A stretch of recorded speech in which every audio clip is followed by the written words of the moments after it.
Welcome to the Learning Pines YouTube. We hope this video helps. In this video, I will show you how to make delicious and nutritious smoothies. To start, always choose ripe fruits and vegetables.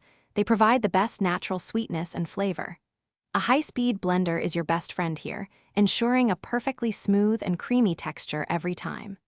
Begin by adding your chosen liquid base, like 1 cup of water or almond milk, to the blender first.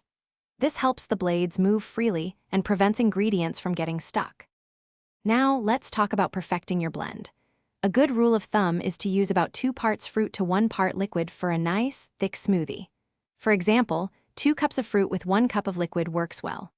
Don't forget to toss in a handful of leafy greens, like spinach or kale, for an extra boost of vitamins without altering the taste much. You can also add a protein source, such as a half cup of Greek yogurt or 1 scoop of protein powder, to make it more filling. To elevate your smoothie's flavor, consider adding some exciting boosters.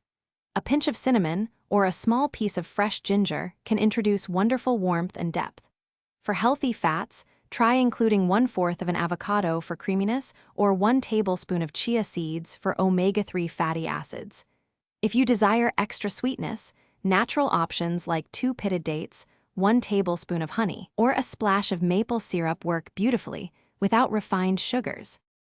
Here are a few final tips for smoothie success.